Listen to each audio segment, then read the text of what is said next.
กล้วยกันกล้วยอร่อยอร่อยเป็นกล้วยกล้วย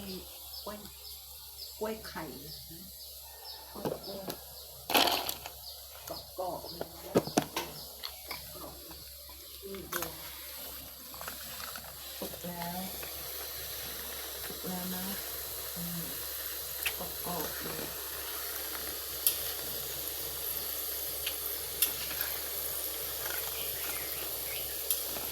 กรอบอร่อยอร่อยเอาทอดไปกินก็ได้ทอดไปขายก็ได้ขายถุงละ10 บาทใส่ถุง